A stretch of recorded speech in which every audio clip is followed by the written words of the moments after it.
میں شیطان کی پیروی نہیں کروں گا، میرے مولا کی عبادت کروں گا۔ دوسرا مسئلہ نماز کا کہ جس میں اگر 3 میں 4 میں شک ہو، 1 بار ہو گیا تو چلو دوہرا لو، 2 بار ہو گیا تو چلو ٹھیک ہے، جتنا یقین ہے اس کے آگے کی رکعتیں پڑھ لو۔ اب اگر بار بار ایسا شک ہوتا ہے تو فرمایا گیا اپنی نماز ویسے ہی کمپلیٹ کرو، اس لیے کہ یہ شیطان تمہیں وسوسے ڈال رہا ہے۔ اگر تم اس کے وسوسوں کی طرف جاؤ گے تو یا ہوگا یہ کہ تم شیطان کی پیروی میں لگ گئے، حقیقت میں نماز تو رحمان کی عبادت۔ آپ سمجھ رہے ہیں؟ یہ 2 مسئلوں سے میں تمہیں بتاؤں گا میرے عزیزوں، پوری زندگی بھر شیطان اسی طرح سے کرتا ہے، تو میں اپنے اصلی مقصد سے ڈائیورٹ کر کے کسی عام فضول چیز میں لگا دیتا ہے، فضول چیز میں لگا دیتا ہے۔ من خلاق، آخرت میں کوئی ان کا حصہ نہیں ہے۔ وَمِنْهُمْ مَنْ يَقُولُ رَبَّنَا آتِنَا فِي الدُّنْيَا حَسَنَةً وَفِي الْآخِرَةِ حَسَنَةً وَقِنَا عَذَابَ النَّارِ أُولَٰئِكَ لَهُمْ نَصِيبٌ مِّمَّا كَسَبُوا۔ اللہ فرماتا ہے اور جنہوں نے کہا ہے ہمارے رب ہمیں دنیا میں بھی اچھائیاں دے دے اور آخرت میں بھی اچھائیاں دے دے، رب فرماتا ہے، اور جنہوں نے یہ کہا ہے اللہ ہم کو عذاب دوزخ سے بچا لے، رب فرماتا ہے یہ وہی لوگ ہیں جنہوں نے حقیقت میں حصہ حاصل کر لیا، آخرت بھی مانگ لیا، دنیا بھی مانگ لیا۔ دعا میں ہمیشہ یہی کیا کہ اللہ ہماری آخرت اچھی کر۔ یہاں مانگ کر کے کتنا لے دو گے، کتنا لے لو، کتنے دن تک؟ چلو آج آپ نے صحت مانگی، اے اللہ مجھے صحت عطا کر، طبیعت اچھی رکھ، اچھی بات ہے، لیکن کتنے دن تک رہو؟ 80 سال، 100 سال؟ 80 سال کے بعد جب بال سفید ہونے لگیں گے تب پھر تم یہ مانگو گے کہ اللہ پھر میرے بال کالے کر، پیٹ جھکنے لگے گی تب یہ کہو گے کہ اللہ میری کمر سیدھی کر دے، دانت جھڑنے لگ جائیں گے کہو گے پھر اے اللہ میرے دانت صحیح کر دے۔ نظام ہے کائنات کا، صحت تو جانا ہے، تو جو جانے والی چیز ہے اس کو ہی ہم مانگ رہے ہیں، جو ہم سے رخصت ہونے والی چیز ہے وہی ہم مانگ رہے ہیں۔ اولاد مانگ رہے ہیں، یہ بھی چھوٹنے والی چیز، یہ ہم سے چھوٹنے والی چیز، ہر وہ چیز مانگتے ہیں ہم یہاں پر جو ہم سے رخصت ہونے والی ہے، اور جو ہمیشہ رہنے والی ہے وہ جنت ہے، اس کا سوال کیوں نہیں کرتے؟ اور ایک امام شیخ سعدی رحمۃ اللہ علیہ کی کتنی پیاری بات ہے، سنو، فرماتے ہیں موت سے بچنا ممکن ہے کسی؟ بتائیں کوئی بچ سکتا ہے؟ پاسبل ہے؟ موت سے بچنا کسی کے لیے بھی ممکن ہے؟ نہیں ہے، سب کو پتا ہے، سب کو پتا ہے امپاسبل، لیکن اس کے باوجود بھی بچنے کے لیے 1000 دوائیاں کھاتے ہیں۔ سب کو معلوم ہے کہ موت سے نہیں بچتے، لیکن اس کے باوجود بھی بچنے کے لیے ہم روز کچھ نہ کچھ کر رہے ہیں۔ ہم اپنے جسم کو صحیح کرتے ہیں یا بیماریوں کو صحیح کرنے کے لیے پیسہ بھی بہاتے ہیں، سب کچھ کرتے ہیں، ہمیں پتا ہے کہ ہم نہیں بچ سکتے پھر بھی خرچہ کرتے ہیں۔ شیخ سعدی کی سوچ دیکھو، فرماتے ہیں اور انسان کو یہ پتا ہے کہ جہنم سے بچنا ممکن ہے، موت سے بچنا تو ممکن نہیں، لیکن دوزخ سے بچنا ممکن ہے۔ کیا سب کے اوپر کمپلسری ہے جہنم میں جانا؟ نہیں، تو جس سے بچنا ممکن ہے اس کے لیے کوشش بھی نہیں کرتا، اور جس سے بچنا ممکن ہی نہیں اس کے لیے روز کوشش کرتا ہے۔ یہ کیسی سوچ ہے انسان کی؟ موت سے نہیں بچ سکتے، کوشش ٹھیک ہے تم دوائیاں کرتے رہو، لیکن کوشش یہ کرو کہ اللہ مجھے دوزخ سے بچا جائے، مجھے آخرت کے عذاب سے بچا جائے۔ میرے عزیزوں ہمارا سارا نظام اسلام کا آخرت پر ٹکا ہوا، اسی لیے رب تعالیٰ نے فرمایا من کان یرید حرث الآخرۃ نزد لہ فی حرث۔ ایک بات میں آپ کو بتا دوں، اگر اسلام سے آخرت کا کانسیپٹ نکال دیا جائے تو پورا دین کھوکھلا ہو جائے گا۔ یعنی پھر کس چیز کے لیے کر رہے ہوتے ہو؟ نماز کیوں پڑھ رہے ہو؟ چوری سے کیوں بچتے ہو؟ شراب کیوں نہیں پیتے؟ ہر چیز کا تعلق تمہارا آخرت سے جڑا ہوا ہے، آخرت سے۔ کیوں؟ حساب ہوگا، پوچھا جائے گا، میری نمازیں بھی پوچھی جائیں گی، روزے بھی پوچھے جائیں گے، ہر چیز آخرت کے خوف سے ہم دنیا میں عمل کر رہے ہیں، اور اگر آخرت کا کانسیپٹ ختم ہو گیا تو وہی درندوں کی طرح سے ناچتے گھومتے رہیں گے، جیسے دوسری قوموں کو دیکھ رہے ہیں ان کے یہاں کوئی تصور ہی نہیں آخرت کا، ان کا تو یہ ہے کہ اچھے کام کرو گے تو دوسرے جنم میں اچھا بن کے پیدا ہو جاؤ گے، برے کام کرو گے تو دوسرے جنم میں کتا بلی بن کے پیدا ہو جاؤ گے، بس اتنا ہی ہے، اس سے زیادہ نہیں۔ پھر بھی کچھ لوگوں کے ہاں ہے سورگ اور نرگ کا، لیکن وہ بھی اتنا یقینی نہیں ہے، اتنا یقینی نہیں جتنا تمہارے لیے ذہن میں یقینی جنت اور دوزخ کا تصور ہے، یہ دوسروں کیا نہیں ہے۔ اسی لیے میرے عزیزوں آخرت کے تصور کو اتنا مضبوط بٹھاؤ، اتنا مضبوط بٹھاؤ۔ مجھے بات یاد آتی ہے کہ ہمارے ایک بزرگ تھے، میرے بڑے دادا، اللہ ان کی تربت پر رحم فرمائے، پورے علاقے میں لوگ اس بات کے شاہد ہیں، جب بھی کوئی کچھ غلط کام کرتا یا چھوٹی بہت بھی چیز ہلکی نظر آتی ان کو تو ڈانٹنے کے لیے سب سے پہلا جو جملہ وہ کہتے تھے وہ یہی کہتے تھے، کیا تجھے آخرت کا خوف نہیں ہے؟ آخرت سے نہیں ڈرتا؟ یہ ایک جملہ اکثر ہر کام پر، نماز کے سلسلے میں ہو، یا کسی کو کہیں پر گپے لگاتے بیٹھے ہوئے دیکھتے تو یہ کہتے آخرت کا ڈر نہیں ہے. یہ ان بزرگوں کا شیوا رہا ہے، اولیاء اکرام کا ترہ امتیاز رہا ہے کہ وہ اپنے سارے اعمال آخرت کے خوف پر رکھے ہوئے. حضرت حاتم اعصم رضی اللہ تعالیٰ عنہ بڑے پائے کے بزرگ ہیں، فرماتے ہیں نماز جب پڑھتے تھے تو کہتے میرا تصور یہی ہوتا ہے کہ موت میرے گردن کے پیچھے، ملک الموت یہی ہے. یہ سوچتا ہوں کہ اب آخری نماز ہے، آخری نماز، اور دونوں طرف میرے جہنم کے گڑھے ہیں، ادھر بھی ادھر بھی. میں اگر تھوڑا سا بھی ہل جاؤں تو ہو سکتا ہے ادھر کے گڑھے میں یا ادھر کے گڑھے میں، اور پیچھے ملک الموت ہے اور سامنے رضائے الہی ہے اور جنت ہے. میں بڑھنے کی کوشش کر رہا ہوں. اس تصور کے ساتھ وہ نماز پڑھتے تھے، اس تصور کے ساتھ. اور سجدے میں جاتے تو یہ کہتے کہ میرا آخری سجدہ ہوگا، ملک الموت پیچھے ہی کھڑا ہے میری گردن کے پاس، اور اگر میں تھوڑا بہت ہل گیا تو ادھر بھی دوزخ ہے ادھر بھی دوزخ ہے. سامنے کی طرف مجھے پورا تصور جمانا ہے، رضائے الہی ہے اور جنت میری یہاں. تو ان کے سارے تصورات ہر کام میں آخرت پر ڈیپینڈ تھے. میرے عزیزو، آج لوگوں میں جو بد عملی آئی ہے اس کی ایک بڑی وجہ یہی ہے، ہمارے بچوں میں اور نوجوانوں میں آخرت کا ڈر کم ہو گیا. یہ جتنے بھیانک گناہوں میں آج ملوث ہیں، ان کو ڈر نہیں ہے، ان کو خوف نہیں. میں ایک بات بتاتا ہوں، پچھلے زمانے کی ایک بات ہے کہ ایک پرہیزگار شخص تھے، متقی تھے بنی اسرائیل. ایک خاتون جو فحش کاموں میں ملوث رہتی تھی، طوائف تھی یا جیسی بھی، وہ آئی اس عابد کے پاس. یہ پرہیزگار شخص تھا. یہ جب آئی تو کہا کہ رات گزارنے کے لیے میرے پاس کوئی ٹھکانہ نہیں، باہر ٹھنڈی اور بارش ہے، مجھے تھوڑی سی جگہ دے دے. اس عابد نے رحم کھا کر اپنے گھر میں عورتوں کے رونے پر کبھی شیطان داخل ہو جاتا ہے. مدد کے لیے عورت رونا دھونا جب کرتی ہے تو اچھوں کا ایمان ختم ہو جاتا ہے. وہ عورت رونے لگی کہ میرا کوئی سہارا نہیں، بارش میں بھیگ جاؤں گی، میں تڑپ تڑپ کے ختم ہو جاؤں.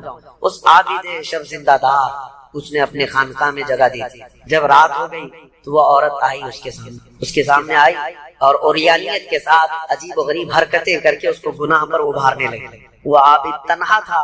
وہ قریب آیا، اس کے بعد پوچھا کیا چاہتی؟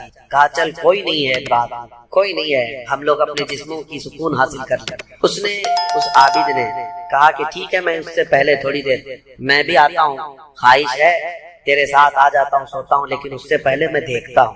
اس نے کیا کیا، گھر میں جو چراغ جل رہا تھا، بہت اس وقت مشال جلائے جاتے تھے، کرنٹ تو نہیں، لائٹ، مشال جو جلائے جاتے تھے، اس نے وہ مشال کو قریب کیا.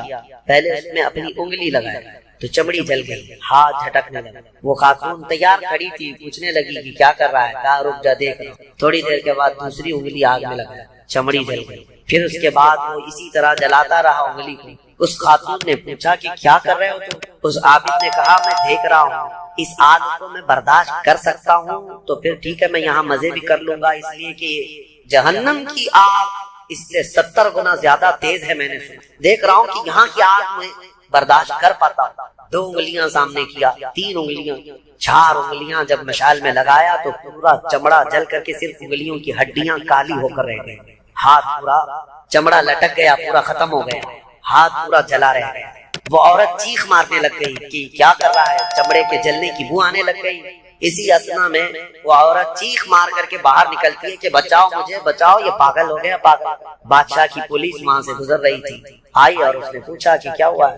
کہا کہ اس عابد نے میری عزت پر حملہ کیا. تو پولیس اندر گھس گئی، دیکھا تو یہ بیٹھا ہوا تھا. اب آؤ دیکھا نہ تاؤ، حملہ کر دیا اس پر. لوگوں کو باہر پتا چل گیا کہ ایسا ایسا ہوا ہے. ایک عورت آئی تھی اور اس پر عابد رات کو تنہائی میں اس کے ساتھ منہ کالا کر رہا تھا. تو لوگوں نے مارنا شروع کیا، اتنا مارا کہ وہ عابد مر گیا، انتقال ختم ہو گیا. اب مسئلہ یہ ہے کیا لوگوں میں یہ بات پھیل گئی کہ اتنے سالوں جس کو ہم نے عبادت میں دیکھا تھا وہ ایک عورت کے چکر میں آخری وقت بہک گیا اور منہ کالا کر. اب اس کے بعد اس کو اٹھاتے ہیں، اٹھا کر کے قبرستان میں جب دفن کرنے کے لیے رکھا گیا، قبر میں جیسی رکھتے ہیں اس قبر میں تیز خوشبو بھر چکی، ہر جگہ سے خوشبو کے جھونکے آ رہے ہیں. لوگوں نے کہا یہ بدکار آدمی کی قبر میں اتنی خوشبو کہاں سے آ رہی ہے؟ اس کو دفن کر دیا اور یہ بات مشہور ہونے لگ گئی. بادشاہ خود بھی آیا، پوچھا یہ کیا مسئلہ کیا؟ تو لوگوں کو جب یہ بات سمجھ میں نہیں آئی تو علماء کو بلایا گیا اور پوچھا گیا کہ کیا مسئلہ ہے. کہا گیا کہ یہ بدکار نہیں ہو سکتا، یہ اللہ کی رضا میں انتقال کیا. اس خاتون کو پکڑ کر لایا گیا، پوچھا گیا کہ کیا کیا معاملہ ہوا تھا، سچ بتا. اس عورت نے بتایا کہ اس کا کوئی مسئلہ نہیں، یہ ڈرتا رہا اللہ سے اور آخرت سے ڈرتا رہا اور رات میں یہ بیٹھ کر کے اپنی انگلیاں جلا لیا. اور یہ کہتا تھا کہ میں دیکھتا ہوں دنیا کی آگ سے میں برداشت کر پاتا ہوں تو ٹھیک ہے میں تیرے ساتھ مزہ کروں گا، نہیں تو پھر آخرت کا عذاب اس سے بھی بڑا سخت ہے۔ وہ یہ کہتا رہا اور میں بھاگ کر گئی، اتنے میں لوگ آئے اور اس کو مار دیے۔ بادشاہ نے پوچھا کہ دیکھو اس کو پھر سے نکالا گیا۔ اس خاتون کے بتائے ہوئے اعتبار سے جب دیکھا گیا تو اس کا ہاتھ جلا ہوا ویسے ہی موجود تھا، جلا ہوا ہاتھ ویسے ہی موجود تھا جیسے اس عورت نے واقعہ سنایا تھا۔ پھر لوگوں نے بہت توبہ کی کہ اس کو مارنے کا کیا گناہ تھا، اس کا جرم تھا، لیکن بہرحال وہ شہید تھا۔ اس حکایت کو نقل کر کے فرماتے ہیں صاحب حکایت کہ یہ وہ لوگ تھے جن کا ہر کام آخرت سے جڑا ہوا تھا، وہ ایک حرکت بھی کچھ ان کو دنیا میں ڈگمگ نہیں کرتی، ان کے پاؤں کو نہیں پھسلا پاتی۔ کیوں؟ وہ ڈرتے اس بات سے تھے کہ آخرت میں کیا ہوگا، آخرت میں کیا ہوگا۔ میرے عزیزو، میں آپ کو بتاؤں زنا کی جو سزا ہم نے بتائی تھی، اس سے قبل بھی میں نے بتایا ہے، کوڑے مار دیے جائیں 100 یا سنسار کر دیے جائیں، یہ آخرت میں دی جانے والی سزا کا 100واں حصہ ہے، اس سے 100 گنا زیادہ سزا وہاں پر قیامت میں۔ تو پھر وہ کیسی ہوگی سزا؟ پھر 100 گنا زیادہ سزا کیا ہے؟ اسی لیے فرمایا گیا جہنم کا ہلکا عذاب، پوچھا گیا حضور سے سب سے کم عذاب کیا ہوگا، سب سے کم کسی کو عذاب دیا جائے گا اگر دوزخ میں تو کیا ہوگا؟ فرمایا گیا کہ اس کو آگ کی جوتیاں پہنائی جائے گی جس کی گرمی سے اس کا بھیجا پک کر کے ابل رہا ہو، یہ سب سے ہلکا عذاب ہے دوزخ کا۔ پھر جہاں اللہ نے عذاب العلیم کہا، عذاب عظیم کہا، عذاب مہین کہا، دردناک عذاب، بڑا عذاب، ذلت والا عذاب، تو پھر وہ کیسا ہو؟ بہرحال خلاصہ کلام میرا یہ ہے، آج ہم نے تلاوت میں یہی پایا کہ اے لوگو تم آخرت کے تصور پہ جیتے رہو، دنیا فانی ہے، دنیا فانی ہے، حساب کا ایک دن آئے گا۔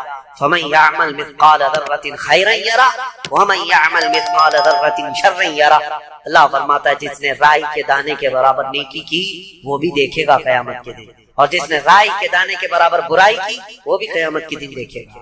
آخرت آخرت آخرت، اپنے بچوں میں بھی ڈر اسی بات کا ڈالو کہ اللہ کریم کے ہاں حساب ہونا ہے، اللہ کے ہاں حساب ہونا ہے۔ آپ کو بتائیں وہ صحابی رسول جو گھر فجر کی نماز دوڑ کر کے چلے جاتے تھے، حضور کے پیچھے نماز پڑھتے تھے، کیوں؟ صحابہ اکرام نے ان کی شکایت کی تھی کہ یا رسول اللہ یہ نماز پڑھ کے اتنی تیزی سے بھاگ جاتے۔ حضور نے ان سے کہا پوچھو، ایک دن پکڑو۔ ایک دن انہیں روک لیا گیا، پوچھا گیا کیوں اتنی جلدی چلے جاتے ہو؟ انہوں نے کہا میرے پڑوسی میں، میرا پڑوسی ایک یہودی ہے، اس کے آنگن میں کھجور کا ایک درخت ہے اور اس کی شاخیں میرے آنگن میں بھی آئی ہیں، پکی کھجوریں صبح صبح گر جاتی ہیں آنگن میں، میرے بچے اٹھ جائیں تو کہیں وہ کھجوریں اٹھا کر کھا نہ لیں، اس لیے میں جلدی چلا جاتا کہ وہ کھجوریں جمع کر کے میں اپنے پڑوسی کو دے دوں۔ یہ آخرت کا ڈر ہے، یہ آخرت کا خوف۔ عزیزان گرامی اوقات، اپنے بچوں کو اس بات کا ڈر ڈالو۔ ایک بار حضور پاک صلی اللہ تعالی علیہ وسلم کی بارگاہ میں صدقے کی کھجوریں آئی تھی۔ حضرت امام حسن اور امام حسین چھوٹے تھے، بہت بچپنا تھا، کھجوریں اٹھا کر کے وہ بچے کھا رہے تھے، نواز رسول اللہ کے نواز، کل کائنات جن کے قدموں میں۔ لیکن نبی پاک صلی اللہ تعالی علیہ وسلم جلدی سے تشریف لائے، صدقہ آل محمد کے لیے حرام ہے، انگلی حلق میں ڈال کر کے میرے آقا نے پورا نکال دیا، کہا کخ کخ، کھانس کھانس کر کے نکالو۔ حدیث پاک کے الفاظ، حضرت حسنین کریمین کے حلق میں سے حضور صلی اللہ علیہ وسلم نے آخری ذرہ تک نکالا کہ تمہارے حلق میں کوئی حرام چیز نہیں جائے۔ آخرت کا ڈر تھا، یہ آخرت کا خوف ہے، جو چاہے چبا لے، جو چاہے بھر لے۔ اپنے بچوں کی تربیت بھی اسی انداز سے کرو کہ اللہ کے یہاں حساب ہونا ہے، اللہ کے یہاں حساب ہونا ہے۔ بچپن میں جتنا تم آخرت کا تصور اپنے بچوں میں ڈالتے جاؤ گے، جوانی میں یہ اللہ کا خوف ایسے ہی رکھے۔ عزیزان گرامی وقار، بحیثیت مسلمان ہمارے لیے اسلام میں عبادات جتنی اہمیت کی حامل ہیں، نماز، روزے، حج و زکوٰۃ، تو صرف ان ایکٹیویٹیز اور ان اعمال کی ہی اہمیت نہیں، بلکہ ہمیں روزمرہ زندگی جو ہم گزارتے ہیں، ہم کیا کھا رہے ہیں اور کیا پی رہے ہیں، کیا کما رہے ہیں، اس کا بھی اسلام میں بڑا گہرا تعلق ہے۔ یعنی کچھ بھی کھا لو، کچھ بھی پی لو اور آ کر کے مسجد میں نماز پڑھ لو، یہ اسلام نہیں ہے۔ اسلام تمہیں اندر سے بھی پاک دیکھنا چاہتا ہے، باہر سے بھی پاک دیکھنا چاہتا ہے۔ چہرے سجا لیں، کپڑے اچھے پہن لیں، لیکن پیٹ میں حرام رزق ڈال کر کے آئیں، اللہ کی بارگاہ میں اس کا کوئی سجدہ قبول نہیں ہے۔ تو ظاہر کا نام صرف اسلام نہیں ہے، ہمارے باطن کی اصلاح بھی ضروری ہے۔ اسی لیے اسلام میں رزق کی بڑی اہمیت ہے، ہم کیا کھا رہے ہیں، کیا پی رہے ہیں۔ اگر آپ نے رزق کے متعلق سوچ و بچار نہیں کیا تو بہو آپ اس کائنات میں جانوروں کی زندگی گزار رہے ہیں۔ جانوروں کے لیے کوئی ریسٹرکشن نہیں ہے، کوئی حد نہیں ہے، کوئی ممانعت نہیں۔ اگر وہ غلاظت کھا لے تو بھی کوئی اس کو برا نہیں سمجھتا، چارہ کھا لے تو بھی کچھ برا نہیں سمجھتا، سڑا ہوا کھا لے تو بھی کچھ برا نہیں سمجھتا، مرا ہوا کھا لے تو بھی کسی کو کچھ فرق نہیں پڑتا۔ جانوروں کی زندگی میں کھانے پینے کے معاملات میں ظاہر سی بات ہے کوئی لمٹ ان کے ہاں موجود نہیں ہے۔ انسان ہیں آپ اشرف المخلوقات سے، اسی لیے رب تعالیٰ فرماتا ہے یا ایھا الذین آمنوا، اے ایمان والو، کلوا من طیبات ما رزقناکم، ہم نے جو تمہیں رزق دیا ہے ان میں سے پاکیزہ چیزیں کھاؤ، پاکیزہ چیزیں کھاؤ، واشکروا للہ، اور اللہ کا شکر بجا لاؤ۔ اور حدیث پاک رسول کریم صلی اللہ علیہ وسلم فرماتے ہیں اللہ طیب ویحب الطیب، اللہ تعالیٰ پاک ہے اور پاک چیز کو ہی پسند کرتا ہے، پاک چیز کو وہ زیادہ پسند فرماتا ہے۔ تو پاک جس طرح سے، اب آپ کو میں مسائل بتاؤں، نماز میں آنے سے پہلے آپ کئی چیزوں پر توجہ دیتے ہیں، بدن پاک ہے یا نہیں، سب سے پہلے آپ یہ دیکھتے ہیں کہ کہیں پیشاب پخانہ یا نجاست حقیقی نہ ہوئی ہو، یعنی غسل واجب نہ ہوا ہو، ایسی ساری چیزیں آپ بدن کا دیکھ لیتے ہیں۔ دوسرے نمبر پر آپ جو کپڑے پہنے وہ بھی دیکھتے ہیں کہ کہیں ان کپڑوں پر کوئی نجاست تو نہیں لگی، کپڑے بھی پاک ہیں، بدن بھی پاک ہے۔ پھر جہاں نماز پڑھنے کے لیے کھڑے ہیں وہ جگہ دیکھتے ہیں یہ پاک ہے کہ نہیں، کتنی پاکی کا اہتمام ہے۔ ایک نماز، ایک سجدہ ادا کرنے سے پہلے بدن کا غسل سے ہونا، وضو سے ہونا، کپڑوں کا پاک صاف ہونا، اور پھر اس جگہ کا بھی پاک ہونا ضروری ہے۔ یہ شرائط نماز میں سے، اگر ان میں سے کوئی ایک چیز بھی ناپاک رہی تو نماز ہوگی نہیں، بدن ناپاک تھا یا کپڑے ناپاک تھے یا وہ جگہ ناپاک تھی جہاں نماز پڑھ رہے ہیں، نماز ہوگی۔ میرے عزیزو، ہم جب ان چیزوں کا اہتمام کرتے ہیں تو یہ تو ظاہری احکام ہوئے جو شریعت نے ہمارے اوپر رکھے ہیں، اور حدیث پاک میں اللہ تعالیٰ کے حبیب صلی اللہ علیہ وسلم فرماتے ہیں ان اللہ لا ينظر الى صورکم بل الى قلوبکم، اللہ تمہاری صورتوں کی طرف نہیں دیکھتا، تمہارے دلوں کی طرف دیکھتا ہے۔ اب تم مسجد میں آ رہے ہو، بدن بھی پاک کر کے آئے، کپڑے بھی پاک کر کے آئے، اور جگہ بھی پاک ہے جہاں نماز پڑھ رہے ہیں، لیکن جسم کے اندر حرام غذا لے کر کے آئے، ناپاک چیزیں کھا کر کے آئے، جس چیز کے اللہ نے اور اس کے رسول نے منع فرمایا وہ چیزیں اپنے جسم کے اندر لے کر کے آئے، تو یوں ہی سمجھ لو میرے عزیزوں کہ اندر کی غلاظت سے آپ نے اپنے آپ کو صاف نہیں کیا، باہر صرف صاف ہو گئے۔ اسی وجہ سے نمازوں کا کما حقہ لطف بھی نہیں مل پاتا، عبادتوں کا وہ ذوق بھی نہیں آ پاتا۔ اس کی وجہ کیا ہے؟ اندر سے یہ خرابی موجود ہے، اوپر سے جتنی لیپا پوتی کر لیں۔ اس کی مثال یوں ہی ہے، آپ نے اپنے جیب میں سڑے ہوئے گوشت کے ٹکڑے رکھے ہیں، مردہ رکھا ہوا ہے، ظاہر سی بات ہے ایک مردہ اور یہ سڑے ہوئے گوشت کی بدبو کتنی ہوتی، یا غلاظت اپنی جیب میں رکھے ہوئے ہیں، اوپر سے عطر پر عطر لگا رہے ہیں، عطر پر عطر لگا رہے ہیں، جتنا بھی عطر لگاؤ وہ اندر کی غلاظت کی بدبو آ ہی جاتی ہے۔ اور کبھی ایسا ہوتا ہے کہ اس عطر کا بھی فائدہ نہیں ہوتا، وہ مکس ہو کر کے کوئی اور ہی بو بن جاتی ہے، کوئی اور ہی مہکانے لگ جاتی ہے۔ عزیزان گرامی، ہم اپنے اندر کی غلاظتوں کو رکھ کر کے اگر نماز، روزے، زکوٰۃ یہ ساری چیزیں کرتے رہیں تو ایسی ہی ہے کہ یہ عبادتوں کا کما حق فائدہ نہیں اٹھا پاتا، نمازوں میں لطف کیوں نہیں مل پاتا، سجدوں میں یہ تڑپ کیوں نہیں آ پاتی، دلوں کی پاکیزگی اور حلال رزق کی جو اہمیت اسلام میں ہے اس کی طرف توجہ نہ دینے کی وجہ سے یہ ساری چیزوں کی خرابی آتی ہے۔ کسی نے کہا تھا، آپ تو کہتے ہیں قرآن میں ہے، اللہ نے فرمایا ان الصلاۃ تنہی عن الفحشاء والمنکر، بے شک نماز ہر بے حیائی اور برائی سے روکتی ہے۔ ادھر نماز پڑھ رہا ہے ادھر چپل چوری کر رہا ہے، ادھر نماز پڑھا ادھر فوراً باہر نکلتے ہی اجنبی عورتوں پر نظر ڈال رہا ہے، تو کہاں اس کی نماز نے تو بے حیائی سے روکا ہی نہیں۔ قرآن کہہ رہا ہے نماز بے حیائی سے بچاتی ہے، برائی سے بچاتی ہے۔ ظاہر سی بات ہے آپ کا سوال حق ہے، نماز بے حیائی اور برائیوں سے بچاتی ضرور ہے، اس میں نماز کا قصور نہیں میرے عزیز۔ نماز کو جس انداز سے پڑھنے کا حکم دیا گیا تھا وہ نماز تم نے اگر پڑھ لیا ہوتا، ظاہر بھی پاک ہو باطن بھی پاک ہو، پھر دیکھو تمہیں نماز صرف بے حیائی اور برائیوں سے بچاتی نہیں بلکہ مولا کے قرب تک پہنچاتی ہے، اللہ رب العزت کے قرب تک پہنچاتی ہے۔ صاف سی بات ہے میرے عزیزو، اللہ کے حبیب صلی اللہ تعالیٰ علیہ وسلم کی ایک حدیث پاک میں ذکر کرتا ہوں آج۔ حضور اکرم صلی اللہ تعالیٰ علیہ وسلم ارشاد فرماتے ہیں، اے میرے صحابہ، ان قریب تم دیکھو گے میری امت پر ایک ایسا زمانہ آئے گا کہ لوگ حلال اور حرام کی تمیز بھول جائیں گے، جو ہاتھ میں آیا وہ کھا لیں گے، اور یہ وہ زمانہ ہوگا کہ صبح مومن ہوں گے شام میں کافر ہو جائیں گے، رات کو مومن سوئیں گے صبح کافر اٹھیں گے، یصبح مؤمنا ویمسی کافرا۔ یہ وہ زمانہ آ گیا ہے میرے عزیزو، امت کا اکثر حصہ آج حلال و حرام کی تمیز بھول چکا ہے۔ ایک بات میں آپ کو بتاؤں، اللہ تعالیٰ نے قرآن پاک میں جو ہمارے لیے احکام بیان کیے کہ کون سی چیز تمہارے لیے سوٹیبل ہے، مجھے یہ بتاؤ کہ وہ ہمارا خالق ہے یا نہیں؟ اسی نے پیدا کیا ہے ہمیں، اور وہی بہتر جانتا ہے کہ ہمارے جسم کے لیے کون سی غذا سوٹیبل ہے۔